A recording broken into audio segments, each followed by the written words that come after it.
Good morning students. आपला ऋतुनिर्मिती हा पाठ चालू आहे.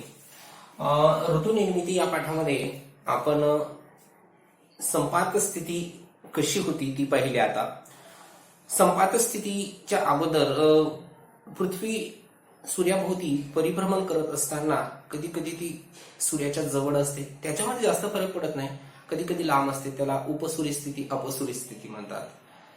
नंतर तारखा पाहिले आपण की 21 मार्च आणि 23 सप्टेंबर या दिवशी एकदम विषुववृत्तावर सूर्य असल्यामुळे पूर्ण पृथ्वीवर 12 तासाची रात्र आणि 12 तासाचा दिवस असतो, त्याला संपात स्थिती असे म्हणतात. 21 मार्च नंतर सूर्य हळूहळू उत्तरेकडे जातो 21 जून पर्यंत, त्याला म्हणतो आपण वसंत ऋतू. आणि 23 सप्टेंबर पासून तो दक्षिणेकडे 22 डिसेंबर पर्यंत जातो, त्याला म्हणतो आपण शरद ऋतू, वसंत आणि शरद. नंतर 21 मार्चला सूर्य बरोबर विषुववृत्तावर असतो, तेव्हा उत्तर गोलार्धामध्ये त्याला म्हणतात वसंत संपात.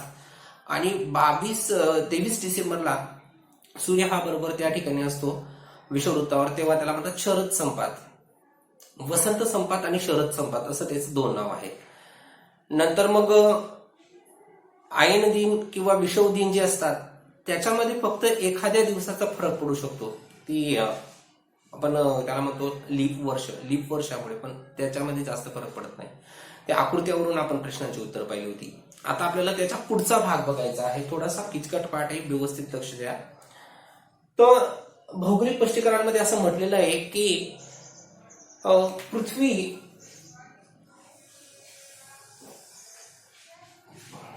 पृथ्वीचा आस कळल्यामुळे थोडा कळलेला आहे 23.5, परत 0 डिग्री, परत काढतोय, लक्ष द्या, खूप महत्वाचं आहे ते. 23.5 डिग्री, 23.5 डिग्री याला म्हणतात विषुववृत्त, याला म्हणतात मकर ऋतू, याला म्हणतात कर्क ऋतू. किती डिग्रीने कललेली आहे आपली पृथ्वी, तर 23.5 डिग्रीने कललेली आहे. जेव्हा पृथ्वी सूर्यासमोर जास्तीत जास्त कललेली असते तेव्हा सूर्यासमोर जास्तीत जास्त कललेली असते तेव्हाची गोष्ट, तेव्हा सूर्यासमोर 23.5 डिग्रीचे कोण येतात. 23.5 डिग्री 21 जूनच्या वेळेस ते जास्तीत जास्त उत्तर गोलार्धामध्ये कळलेली असेल, म्हणजे 21 जूनला 23.5 डिग्रीवर सूर्यकिरण लंबरूप पडतात. आणि 22 डिसेंबरला ते जास्तीत जास्त दक्षिण गोलार्ध हा सूर्याकडे कळलेला असतो, म्हणून 23.5 डिग्रीवर सूर्यकिरण लंबरूप पडतात. त्याच्या पलीकडे सूर्यकिरण लंबरूप कधीच पडू शकत नाही. फक्त विषुववृत्तापासून तर 23.5 डिग्री पर्यंत आणि विषुववृत्तापासून तर 23.5 डिग्री पर्यंत दक्षिणेला एवढ्या भागामध्ये सूर्यकिरण लंबरूप पडतात, अन्यथा त्याच्या पलीकडे सूर्यकिरण लंबरूप पडूच शकत नाही, पडतच नाही. कितीही जास्त ती पूर्ण पृथ्वीच्या भोवती कितीही जवळ गेली, लांब आली, काहीच फरक पडत नाही. 23.5 मुळे हा परिणाम होतो. जे सूर्य आहे तो इथपर्यंत जातो आणि इथला सूर्य हा इथपर्यंत जातो. तर अशी ही स्थिती आहे. 21 मार्च आणि 23 सप्टेंबर हे जे दिवस आहेत, ह्या दिवसाच्या वेळेस सूर्यकिरण हे विषुववृत्तावर स्थिरावलेले असतात, सरळ पडतात.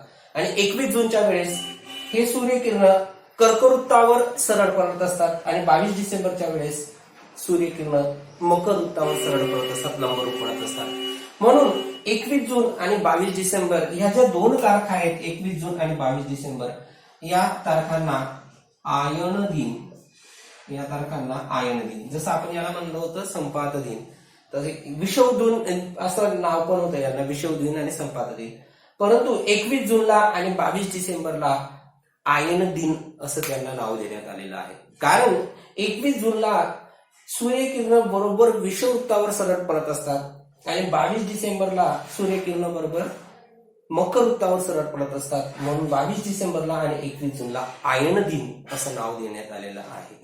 आणि 21 मार्च आणि 23 सप्टेंबरला विषुव दिन असं नाव देण्यात आलेलं आहे. तर अशा प्रकारे आपल्याला सांगता येतं की आयन दिन कोणाला म्हणतात आणि विषुव दिन कोणाला म्हणत असतात. आता पुढे बघा की 21 मार्च नंतर सूर्य विषुववृत्ताकडून उत्तरेकडे जात असतो आणि तो केव्हा पोहोचतो मग तिथे कर्कवृत्तावर 21 जूनला. मग 21 जून नंतर मग दक्षिणायन सुरू होतं. मग परत तो 23 सप्टेंबरला इथे पोहोचून जातो आणि 23 सप्टेंबर नंतर मग परत तो दक्षिणेकडे जात असतो. तर अशी ही क्रिया सुरू असते की कर्कवृत्तापासून मग तो परत विषुववृत्तावर येतो आणि विषुववृत्तापासून मग परत कुठे जातो तर तो मकरवृत्ताकडे जात असतो. मग जेव्हा सूर्य 21 जूनला बरोबर या ठिकाणी पोहोचतो म्हणजे सूर्य नाही पोहोचत पृथ्वी पोहोचते, फक्त आपण भासमान भ्रमण शिकतोय म्हणून असं बोलण्यात येतं, याला समजून घ्यायचं. जेव्हा सूर्यकिरणे हे 21 जून या दिवशी बरोबर कर्कवृत्तावर लंबरूप पडत असतात, त्या दिवशी उत्तर ध्रुवामध्ये सर्वात मोठा दिवस आणि लहान रात्र असेल. 21 जून या दिवशी सूर्यकिरण बरोबर कर्कवृत्तावर सरळ पडत असल्यामुळे 21 जून या दिवशी सगळ्यात मोठा दिवस असतो आणि सर्वात लहान रात्र असते. आता त्याच वेळेस दक्षिणेला काय असेल, सूर्यकिरण पोहोचायला खूप टाइम लागेल, म्हणजे इथे सर्वात मोठी रात्र असते त्यावेळेस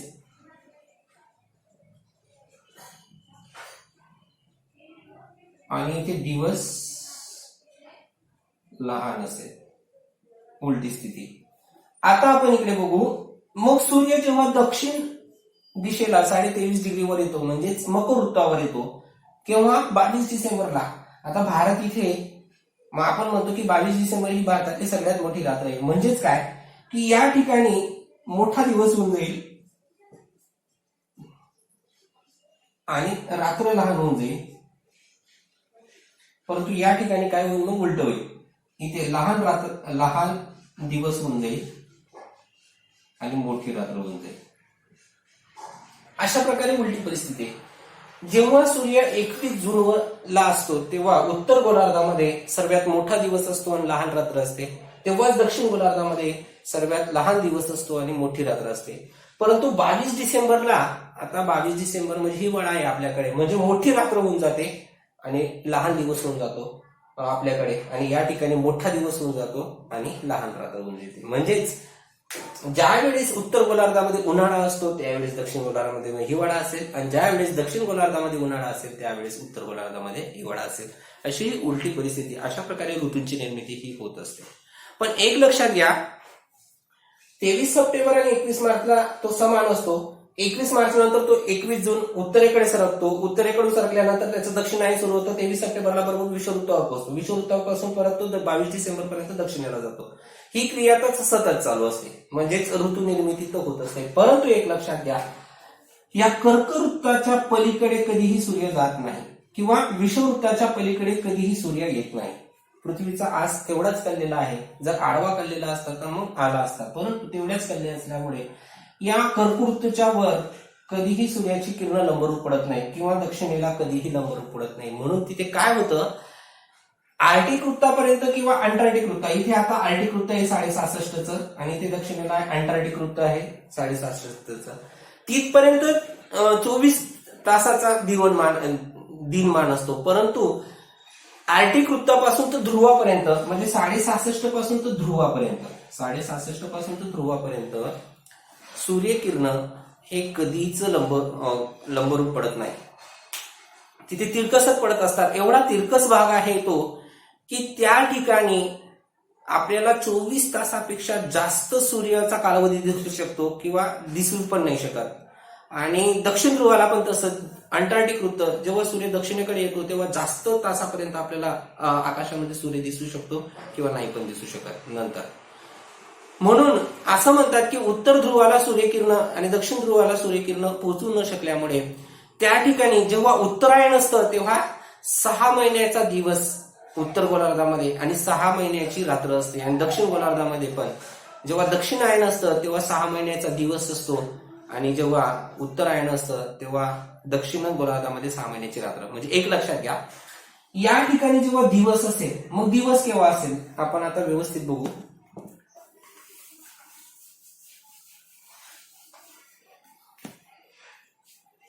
परकादय पृथ्वी,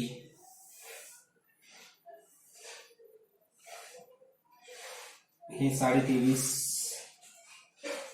हे पण 23.5, हे 0 डिग्री. इथे बघा आता 66.5, हे पण 66.5. हे जे वृत्त आहे याला म्हणतात आर्टिक वृत्त, कारण की इथे आर्टिक समुद्र आहे म्हणून त्याला आर्टिक वृत्त नाव आहे. इथून अंटार्क्टिक खंड सुरू होतो म्हणून याला अंटार्क्टिक वृत्त, अंटार्क्टिका वृत्त असं नाव आहे. सूर्य इथपर्यंत जातो आपण शिकलो, सूर्य इथपर्यंत जातो आपण शिकलो. इथे 2 वेळेस सूर्याची स्थिती असते. हे तारखा आहेत 21 मार्च आणि 23 सप्टेंबर. हे आहे 21 जून आणि 22 डिसेंबर. याच्या पलीकडे सूर्याचा जो कालावधी आहे आकाशामध्ये तो 24 तासापेक्षा जास्त असू शकतो. याच्या पलीकडे सूर्याचा जो कालावधी आहे तो 24 तासापेक्षा जास्त असू शकतो. आणि याच्या पलीकडे पण आर्टिक वृत्ताच्या पलीकडे पण सूर्याचा जो कालावधी आहे तो पण 24 तासांपेक्षा जास्त असू शकतो.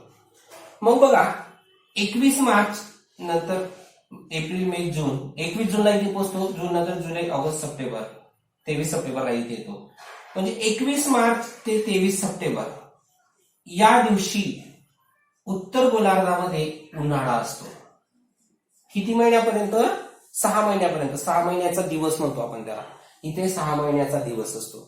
मग जेव्हा उत्तर गोलार्धामध्ये 6 महिन्याचा दिवस, आता इकडे सूर्य आहे, इथे दक्षिणेकडे नाहीचे, म्हणजे इथे काय असेल मग? रात्र. इथे काय असेल? रात्र. म्हणजे 21 मार्च ते 23 सप्टेंबर, त्याला 22 मार्च पासून पकडतात पण पुढच्या तारखेपासून तो वरती जात असतो. 21 मार्च ते 23 सप्टेंबर या दिवशी या उत्तर गोलार्धामध्ये उन्हाळा असतो आणि दक्षिण गोलार्धामध्ये हिवाळा असतो. त्या दिवशी उत्तर गोलार्धामध्ये 6 महिन्यापर्यंत दिवस असतो आणि दक्षिण गोलार्धामध्ये 6 महिन्यापर्यंत रात्र असते. एकदा की सूर्य उगवला आकाशामध्ये त्या ध्रुवावरून आपल्याला सूर्य मावळताना दिसतच नाही. आणि जर एकदा की मावळला तर 6 महिन्यापर्यंत उगवताना दिसतच नाही. अशा प्रकारे उत्तर गोलार्धामध्ये आणि दक्षिण गोलार्धामध्ये उन्हाळा आणि हिवाळा असतो. मग आता उलट असेल, 23 सप्टेंबर नंतर तो कुठे जाईल? दक्षिण ध्रुवाकडे जाईल. ऑक्टोबर, नोव्हेंबर, डिसेंबर, 22 डिसेंबरला इथे पोहोचेल. डिसेंबर नंतर मग उत्तरायण सुरू होतं. जानेवारी, फेब्रुवारी, मार्च मग वरती. मग 23 सप्टेंबर ते 21 मार्च या दिवशी सूर्य हा दक्षिणेकडे जास्तीत जास्त येतो. म्हणजे या ठिकाणी तेव्हा दिवस होऊन जातो आणि तेव्हा उलटी इथे काय होऊन जाते? रात्र होऊन जाते. तर या ठिकाणी रात्र होऊन जाते आणि या ठिकाणी दिवस होऊन जाते. म्हणून 21 मार्च ते 23 सप्टेंबर या ठिकाणी दिवस, या ठिकाणी रात्र, आणि 23 सप्टेंबर ते 21 मार्च या ठिकाणी दिवस आणि या ठिकाणी रात्र, अशी परिस्थिती आपल्याला दिसते. म्हणजे ते 2 एकमेव असे भाग आहेत. 2 भाग कसे आहेत? आर्टिक वृत्तापासून तर ध्रुवापर्यंत आणि अंटार्क्टिक वृत्तापासून तर ध्रुवापर्यंत. त्या ठिकाणी सूर्य हा एकदा उगवला की 6 महिन्यापर्यंत मावळत नाही आणि सूर्य जर एकदा की मावळला तर 6 महिन्यापर्यंत उगवत नाही. म्हणजे तिथे 24 तासांपेक्षा जास्त कालावधी आपल्याला दिसून येते. तिथे 6 महिन्याची रात्र आहे आणि 6 महिन्याचा दिवस आहे. आणि दक्षिण गोलार्धामध्ये पण 6 महिन्याचे दिवस आहे आणि 6 महिन्याची रात्र आपल्याला दिसून येते. परंतु तो प्रदेश जर सोडला तर पृथ्वीवर इतरत्र ठिकाणी 12 तासांची रात्र आणि 12 तासांचा दिवस असतो. शक्यतो कधी कधी थोडाफार वाढतो आणि कमी होतो, जास्त नाही वाढत, पण सरासरी 12 तासांची रात्र आणि 12 तासांचा दिवस हा मानला जात असतो. नंतर आपण पाहिलं की सूर्यकाळ, अयन स्थिती आणि संपात स्थिती विचारात घेऊन ऋतू ठरवले जातात. मग संपात स्थिती आणि अयन स्थितीमुळे आपल्या पृथ्वीवर 2 ऋतू निर्माण होतात. एक होतो उन्हाळा आणि एक येतो हिवाळा. जेव्हा सूर्य उत्तरेकडे जाईल तेव्हा इकडे उन्हाळा असेल, तेव्हा दक्षिण गोलार्धामध्ये हिवाळा असेल. आणि सूर्य जेव्हा दक्षिण गोलार्धामध्ये असेल तेव्हा इथे उन्हाळा असेल आणि इथे हिवाळा असेल. म्हणजे शक्यतोवर आपल्या पृथ्वीवर किती ऋतू मानले जातात? 2 ऋतू मानले जातात. आणि ते जे आहेत ते विशिष्ट काळामध्ये त्या ऋतूंची निर्मिती होत असते. उदाहरणार्थ मार्च, एप्रिल, मे, जून, जुलै, ऑगस्ट ह्या दिवशी आपल्या उत्तर गोलार्धात उन्हाळा असतो. नंतर सप्टेंबर, ऑक्टोबर, नोव्हेंबर, डिसेंबर, जानेवारी, फेब्रुवारी ह्या तारखेला दक्षिण गोलार्धामध्ये उन्हाळा असतो, कारण तेव्हा सूर्य दक्षिण गोलार्धामध्ये येत असतो. तर अशा प्रकारे ऋतूचक्रांची निर्मिती होत असते. उन्हाळा आणि हिवाळा हे दोन ऋतू निर्माण होत असतात. परंतु स्थानिक परिस्थितीनुसार जर विचार केला तर स्थानिक परिस्थितीनुसार वातावरणामधील बदल किंवा हवेमधील बाष्प किंवा वाऱ्यामुळे होणारी वृष्टी यामुळे ऋतूचक्रांमध्ये बदल होतो आणि काही काही देशांमध्ये 2 ऋतूऐवजी 4 ऋतू मानले जातात. उदाहरणार्थ भारतामध्ये 4 ऋतू आहेत. ठीक आहे, आता संपात स्थिती आणि आयन स्थितीमुळे 2 ऋतू तर आपोआप निर्माण, प्रत्येक देशामध्ये हे 2 ऋतू तर राहणारच आहेत. परंतु स्थानिक हवामान असं आहे आपलं की विशिष्ट वेळेला पाऊस पडतो म्हणून आपण एक ऋतू पकडलेला आहे पावसाळा, आणि विशिष्ट ऋतूला परतीचा पाऊस पडतो म्हणून त्याला आपण एक ऋतू मानलेला आहे परतीचा मान्सून. म्हणून जर भारताचा जर विचार केला तर भारतामध्ये 4 ऋतू आहेत. म्हणजे उन्हाळा हिवाळा तर आहे, पण उन्हाळा आणि हिवाळ्यामध्ये पण अजून 2 ऋतू मानलेले आहेत. कारण की विशिष्ट दिवशी पाऊस पडतो. जून, जुलै, ऑगस्ट या 3 महिन्यांमध्ये भारतामध्ये नैऋत्य वाऱ्यांपासून पाऊस पडतो आणि हा पाऊस पडण्याचा जो कालावधी आहे त्याला आपण पावसाळा म्हणलेला आहे. ऑगस्ट नंतर सप्टेंबर, ऑक्टोबर, नोव्हेंबर या 3 महिन्यांमध्ये वारे हे उलटे व्हायला लागतात. त्याला आपण परतीचा मान्सून म्हणतो. त्याला मान्सून, परतीचा मान्सून हा ऋतू नाव दिलेला आहे. म्हणजेच आपल्या भारतामध्ये एकूण किती ऋतू आहेत? 4. पण पूर्ण जगामध्ये शक्यतोवर 2 ऋतू असतात. आपल्या भारतामध्ये जसे 4 ऋतू आहेत तसं युरोप खंडामध्ये आणि उत्तर अमेरिकेमध्ये सुद्धा 4 ऋतू आहेत. युरोप खंडामध्ये कोणते 4 ऋतू आहेत? तिथे उन्हाळा हिवाळा कंपल्सरी असेल आणि तिथे अजून 2 ऋतू आहेत, वसंत ऋतू आणि शरद ऋतू. वसंत ऋतू आणि शरद ऋतू, उन्हाळा आणि हिवाळा. म्हणजे अमेरिका आणि युरोपमध्ये पण 4 ऋतू आहेत आणि भारतामध्ये पण 4 ऋतू आहेत. परंतु ही जी 4 ऋतूची परिस्थिती आहे ही अयन स्थिती आणि संपात स्थितीमुळे निर्माण झालेली नाही, तर ही 4 ऋतूंची स्थिती तिथली स्थानिक हवामान किंवा तिथलं हवेमधील बाष्प किंवा वाऱ्यामुळे जे पर्जन्य पडतात त्याच्यामुळे अशी परिस्थिती निर्माण झालेली आहे. अयन स्थिती आणि संपात स्थितीमुळे फक्त 2च ऋतूंची निर्मिती होत असते. आता आपल्याला पुढचा आणि महत्वाचा मुद्दा बघायचा आहे ऋतूचक्रांचा सजीवांवर होणारा परिणाम. ते पाहू. तर पुढचा मुद्दा आहे आपला ऋतूचक्रांच्या सजीवांवर होणारा परिणाम. आता एक लक्षात घ्या, पृथ्वीचा अक्ष जर कललेला नसता, किती 23.5 डिग्रीने तो कललेला आहे, जर तो कललेला नसता तर काय झालं असतं? जर पृथ्वीचा अक्ष कललेला नसता तर त्या ठिकाणी पृथ्वीवर वर्षभर एकच ऋतू राहिला असता. वर्षभर सारखाच ऋतू राहिला असता. ऋतूंची निर्मिती झालीच नसती. ना उन्हाळा राहिला असता, ना पावसाळा, ना हिवाळा. जो समजा एखाद्या देशामध्ये उन्हाळा असेल तर वर्षभर उन्हाळाच, एखाद्या प्रदेशामध्ये हिवाळा राहिला असतं वर्षभर हिवाळा. उत्तर ध्रुव आणि दक्षिण ध्रुवावर सूर्यकिरण पोचलेच नसल्यामुळे त्या ठिकाणी वर्षभर थंड हवामान आणि रात्र राहिली असती, असं झालं असतं. परंतु या पृथ्वीच्या कलल्यामुळे विशिष्ट भागामध्ये कधी हिवाळा निर्माण होतो, कधी उन्हाळा निर्माण होतो. आपण पाहिलं की उन्हाळा हा उत्तर गोलार्धामध्ये 6 महिन्याचा असतो, तेव्हा दक्षिण गोलार्धामध्ये हिवाळा असतो, आणि जेव्हा दक्षिण गोलार्धामध्ये उन्हाळा असतो तेव्हा उत्तर गोलार्धामध्ये हिवाळा असतो. हे कशामुळे झालेलं आहे? तर हे कललेल्या अक्षामुळे. नंतर ऋतूचक्राचा होणारा परिणामाचा जर विचार केला तर ऋतूचक्रांमुळे आपल्या पृथ्वीवर सजीव सृष्टीमध्ये सुद्धा बदल दिसून येतो. वेगवेगळे सजीव दिसून येतात. उदाहरणार्थ पृथ्वीच्या वरती उत्तर गोलार्धामध्ये आणि दक्षिण गोलार्धामध्ये 6 महिन्याचा दिवस आणि 6 महिन्याची रात्र आपण पाहिली. तर हे कळल्यामुळे काय झालेलं आहे की 6 महिन्याचा दिवस आणि 6 महिन्याची रात्रमुळे त्या ठिकाणी विशिष्ट जैवविविधता निर्माण झालेली आहे. विशिष्ट प्रकारचे प्राणी आणि विशिष्ट प्रकारचे पक्षी निर्माण झालेले आहेत. ते प्राणी आणि ते पक्षी आपल्या इतरत्र ठिकाणी कुठेही दिसणार नाही. मग जर तुम्ही अंटार्क्टिका खंडाचा विचार केला या ठिकाणी दक्षिण गोलार्धामध्ये, तर त्या अंटार्क्टिकामध्ये आपल्याला कोणकोणते प्राणी दिसून येतात आणि पक्षी दिसून येतात? तर त्या ठिकाणी आपल्याला पक्षी वार्लस, सील आणि पेंग्विन. पेंग्विन नावाचा पक्षी आहे, वार्लस नावाचा प्राणी आहे आणि सील नावाचे मासे त्या ठिकाणी दिसून येतात. वार्लस, सील आणि पेंग्विन हे आपल्याला अंटार्क्टिका वृत्तामध्ये दिसून येतात. आणि जर तुम्ही आर्टिक वृत्तावर गेलात म्हणजे वरती गेलात तर वरती त्या ठिकाणी आढळणारे जे प्राणी आहेत ते आहे रेनडियर, ध्रुवीय अस्वर आणि ध्रुवीय कोल्हे. ध्रुवीय अस्वल, ध्रुवीय कोल्हे आणि रेनडियर असे प्राणी या ठिकाणी आढळतात. आणि ते पेंग्विन, वार्लस आणि सील नावाचे प्राणी त्या ठिकाणी दिसून येतात. मग ह्या ज्या प्राण्यांची निर्मिती झालेली आहे ह्या आसाच्या कल्ल्यामुळे ऋतू निर्मिती झाली आणि ऋतू निर्मितीमध्ये विशिष्ट प्रकारची जैवविविधता त्या ठिकाणी निर्माण झालेली आपल्याला दिसून येतात. मग जेव्हा दक्षिणायन आणि उत्तरायण असतं त्यावेळेस जेव्हा इथे रात्र सुरू होते म्हणजे 6 महिन्यापर्यंत रात्रच राहणार आहे, खूप थंडीचं वातावरण राहणार आहे, त्यावेळेस तिथले जे प्राणी आहेत ते आपल्या मर्यादापर्यंत, हिमरेषापर्यंत असं म्हटलेलं आहे, ते मर्यादापर्यंत ते स्थलांतर करत असतात. त्या ठिकाणी स्थलांतर करतात, त्या कालावधीपुरतं स्थलांतर करतात आणि परत दिवस उगवला की पण परत आपल्या ध्रुवावर येऊन जातात, आपल्याकडे येऊन जातात. आणि तिथे जी मानव जमाती राहते त्या मानव जमातीने तिथल्या स्थानिक हवामानाशी जुळवून घेतलेलं आहे.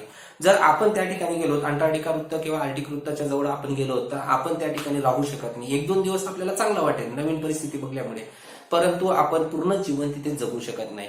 परंतु त्या ठिकाणी जे सजीव लोक आढळतात किंवा काही मानवी वस्ती वगैरे थोडीफार असेल तर तिथल्या परिस्थितीशी तिथल्या लोकांनी जुळवून घेतलेलं आहे, तिथली अनुकूल परिस्थिती करून घेतलेली आहे.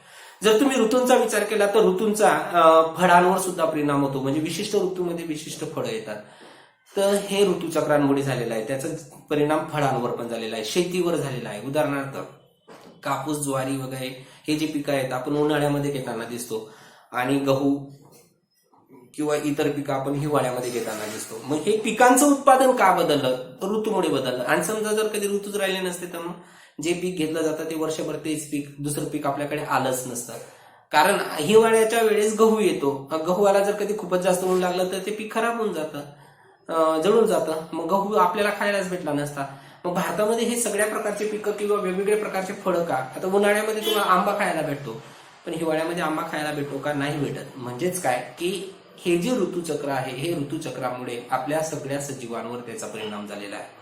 आपल्या अन्नावर त्याचा परिणाम झालेला आहे, वृक्षांच्या फळावर त्याचा परिणाम झालेला आहे. विशिष्ट ऋतामध्ये विशिष्ट प्रकारचेच प्राणी निर्माण झालेले आहेत. विशिष्ट ऋतामध्ये विशिष्ट म्हणजे उदाहरणार्थ दक्षिण ध्रुवाचा जर विचार केला तर दक्षिण ध्रुवामध्ये आपल्याला पेंग्विन दिसून येतो, वार्लस दिसून येतो, सील नावाचा प्राणी दिसून येतो. आणि उत्तरेकडे कधी त्याला रेनडियर दिसून येतो, ध्रुवीय अस्वल दिसून येतो, ध्रुवीय कोल्हा दिसून येतो. तर ही अशी परिस्थिती या ऋतूचक्रांच्या मुळे किंवा आपल्या सजीवांवर झालेली दिसून येते. आता याच्यामध्ये माहिती आहे का तुम्हाला? ते थोडी पक्ष्यांची माहिती दिलेली आहे, तो एक व्हिडिओ तयार करून त्याला जॉईन करतो. तर अशा प्रकारे आपला हा पाठ संपलेला आहे. व्यवस्थित स्वच्छ अक्षरात याचा होमवर्क लिहून घ्यायचा. धन्यवाद. तर ही आहे माहिती आहे का तुम्हाला? तर आर्टिक टर्न नावाचा एक पक्षी दाखवलेला आहे. आर्टिक टर्न याचा अर्थ आहे तो आर्टिक खंडावर आढळतो बघा. आणि एक कौंच नावाचा पक्षी दाखवलेला आहे. आपण यांची माहिती बघणार आहोत. माहिती अशी आहे की उत्तर ध्रुवावर थंडी वाढते, उत्तर ध्रुवावर, तेव्हा आर्टिक टर्न हा पक्षी दक्षिण ध्रुवाकडे प्रवास करतो. म्हणजे जेव्हा उत्तर ध्रुवाकडे हिवाळ्याला सुरुवात होते, म्हणजे सूर्याचं दक्षिणायन सुरू होत असेल, सूर्य हा उत्तर ध्रुवापासून लांब जात असेल, 23 सप्टेंबर नंतरची गोष्ट, त्यावेळेस हा जो आर्टिक टर्न नावाचा पक्षी आहे हा पक्षी दक्षिण ध्रुवाकडे प्रवास करतो. का? कारण की त्याला उन्हाची गरज आहे. रात्रामध्ये तो जगू शकत नाही, अतिशय थंड वातावरण असल्यामुळे -130-40 डिग्री सेल्सिअस तापमान असल्यामुळे तो जगू शकत नाही. त्यावेळेस तो आर्टिक टर्न नावाचा पक्षी दक्षिण ध्रुवाकडे प्रवास करतो. तेव्हा जेव्हा उत्तर ध्रुवावर उन्हाळा सुरू होतो तेव्हा तो पक्षी पुन्हा उत्तर ध्रुवाकडे जातो आणि परत मग उन्हाळा सुरू झाला की परत तो आपल्या ठिकाणी, आपल्या निवासाच्या ठिकाणी जात असतो. असा हा आर्टिक टर्न नावाचा पक्षी आहे. अन्नाचा शोध घेण्यासाठी त्याला प्रवास करावा लागतो. मग कशासाठी जात असतो तो? ते रात्र तरी त्याला अन्न भेटणार आहे, रात्री अन्न दिसणार पण नाही. त्यामुळे तो जेव्हा तिथे हिवाळ्याला सुरुवात होते, रात्राला सुरुवात होते, तेव्हा तो दक्षिणकडे चालला जातो. त्याच्या वर्षभरातील एकूण प्रवास सुमारे, बघा वर्षभरामध्ये किती प्रवास करतो तो? 70,000 किलोमीटर. एवढं तर कोणीच करू शकत नाही, मानव तर करू शकत नाही. एवढा तो वर्षभरामध्ये प्रवास करतो. 70,000 किलोमीटर उडत असतो वर्षभरामध्ये. म्हणजे दक्षिण ध्रुवाकडून उत्तर ध्रुवाकडे, उत्तर ध्रुवाकडून दक्षिण ध्रुवाकडे एवढा मोठा प्रवास तो करत असतो. जगातील बहुतेक ही एकमेव पक्षी प्रजाती आहे की जी वर्षातून 2 वेळा उन्हाळा अनुभवते. जगातली ही एकमेव पक्षी आहे आर्टिक टर्न नावाचा, की त्याला फक्त उन्हाळ्यामध्ये जगता येतं, हिवाळ्यात तो जगू नाही शकत. म्हणून एकमेव असा पक्षी आहे आर्टिक टर्न नावाचा पक्षी. हा पूर्ण वर्षभर उन्हाळा अनुभवत असतो, त्याला हिवाळा माहीतच नाही. पुढचा बघा, कौंच नावाचा पक्षी दिलेला आहे. हिवाळ्यातील थंडी आणि अन्नाची उणीव यामुळे उत्तर ध्रुवीय पक्षातून कौंच पक्षी भारतात येत असतात. बघा, हिवाळ्यामधील थंडी आणि अन्नाची उणीव, हिवाळ्यामध्ये जेव्हा थंडी येते तिथे खूप मोठ्या प्रमाणावर त्या ठिकाणी कौंच नावाचा पक्षी आपल्याला भारतामध्ये दिसेल. म्हणजे जेव्हा तिथे रात्र सुरू होईल तेव्हा.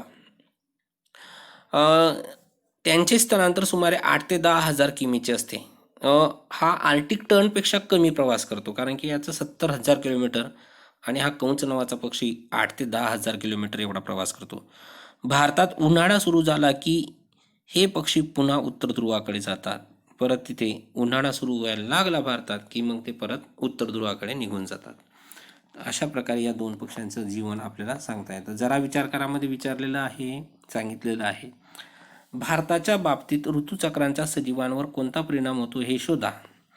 ऋतुचक्रांमुळे आपल्या सजीवांवर कोणता परिणाम होतो? आपल्याकडे जे वनस्पती आहेत आपण पाहतो, उन्हाळ्याच्या वेळेस पानं काढून टाकतात, हिवाळा पावसाळा आला की पानं येतात. वनस्पतींवर तर परिणाम होतो, प्राण्यांवर पण परिणाम होतो त्यांचा. नंतर आपल्या मानव सजीव सृष्टीवर परिणाम होतो की वेगवेगळे ऋतू बदलले की मग आपल्या कपड्यांमध्ये सुद्धा बदल होतो. हे बदल होत असतात, सजीवांवर त्याचा परिणाम होत असतो. परिचय द्यायचा आहे तुम्हाला, तुम्ही माहिती लिहू शकतात, खूप माहिती लिहू शकतात. पहा बरे जमते का. पृथ्वीचा अक्ष जर कललेला नसता तर पृथ्वीच्या ठिकाणी दिनमान व ऋतुमानाविषयी काय स्थिती राहिली असती. मग आपण कोणत्या ठिकाणी काय राहिलं असतं जर कधी पृथ्वीचा आस कललेला नसता, अक्ष कललेला नसता, तर कॅनडा उत्तरेकडे आहे, तिथे कायमच हिवाळा राहिला असता. दुसरा आहे टास्मानिया नावाचं बेट, तिथे कायमच उन्हाळा राहिला असता. नायजेरिया कायमच उन्हाळा राहिला असता. वेस्ट इंडिज बेट समशीतोष्ण कटिबंधीय हवामान बदललंच नसतं. पेरू असेल शीत कटिबंधीय प्रदेश राहिला असता.